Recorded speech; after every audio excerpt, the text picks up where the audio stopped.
ತುಮಕೂರು ಪೊಲೀಸರ ಮಿಂಚಿನ ಕಾರ್ಯಾಚರಣೆ. 17 ಕೆಜಿ ಗಾಂಜಾ ವಶಕ್ಕೆ ಪಡೆದ ಪೊಲೀಸರು. 13 ಲಕ್ಷ ರೂಪಾಯಿ ಮೌಲ್ಯದ ಗಾಂಜಾ ಸೀಸ್. ಕಲ್ಪತರುನಾಡು ಶೈಕ್ಷಣಿಕ ನಗರಿ ಅಂತಲೇ ಕರೆಸಿಕೊಳ್ಳು ತುಮಕೂರು ನಗರ ರಾಜಧಾನಿ ಬೆಂಗಳೂರಿಗೆ ಸಮೀಪದಲ್ಲಿ ಇರೋದ್ರಿಂದಲೋ ಏನೋ ನಿಧಾನವಾಗಿ ಅಕ್ರಮ ಚಟುವಟಿಕೆಗಳು ಹೆಚ್ಚಾಗ್ತಾ ಇದ್ವು.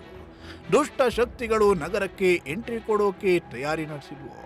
ನಗರದಲ್ಲಿ ನಿಷೇಧಿತ ಮಾದಕ ವಸ್ತುಗಳು ಮತ್ತು ಗಾಂಜಾ ಸಾಗಾಟ ಮತ್ತು ಮಾರಾಟ ನಡೆಯುತ್ತಿದೆ ಅನ್ನೋ ಆರೋಪವನ್ನ ಖುದ್ದು ಸಾರ್ವಜನಿಕರೇ ಮಾಡೋದಕ್ಕೆ ಶುರು ಮಾಡಿದ್ರು. ಆದರೆ ಇದಕ್ಕೆಲ್ಲ ಕಡಿವಾಣ ಹಾಕೋದಕ್ಕೆ ಪೊಲೀಸ್ ಇಲಾಖೆ ಪಣ ತೊಟ್ಟಿದ್ದು ಇದೀಗ ಭರ್ಜರಿ ಬೇಟೆಯನ್ನೇ ಆಡಿದ್ದಾರೆ. ಮಿಂಚಿನ ಕಾರ್ಯಾಚರಣೆಯನ್ನ ನಡೆಸಿ ಒಂದಲ್ಲ ಎರಡಲ್ಲ ಬರೋಬ್ಬರಿ 17 ಕೆಜಿ ಮೌಲ್ಯದ ಗಾಂಜಾವನ್ನ ವಶಪಡಿಸಿಕೊಂಡಿದ್ದಾರೆ.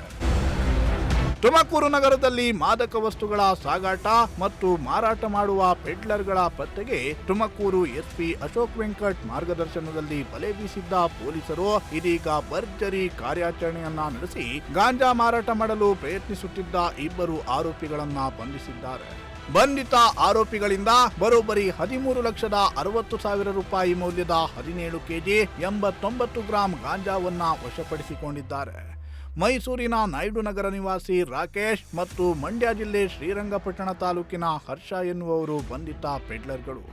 ಇವರು ತುಮಕೂರು ನಗರ ಠಾಣೆ ಸರಹದ್ದಿನ ಗಾರ್ಡನ್ ರಸ್ತೆ ಮತ್ತು ಟೂಡಾ ಲೇಔಟ್ನಲ್ಲಿ ಗಾಂಜಾ ಮಾರಾಟ ಮಾಡಲು ಯತ್ನಿಸುತ್ತಿದ್ದರು.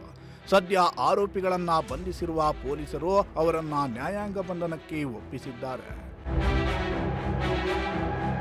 ಆರೋಪಿಗಳನ್ನ ಬಂಧಿಸಿ ಮಾದಕ ವಸ್ತುಗಳನ್ನ ವಶಕ್ಕೆ ಪಡೆಯುವ ಕಾರ್ಯಾಚರಣೆಯಲ್ಲಿ ಭಾಗಿಯಾದ ಅಧಿಕಾರಿಗಳು ಮತ್ತು ಸಿಬ್ಬಂದಿಗೆ ತುಮಕೂರು ಎಸ್ಪಿ ಅಭಿನಂದನೆಯನ್ನ ಸಲ್ಲಿಸಿದ್ದಾರೆ.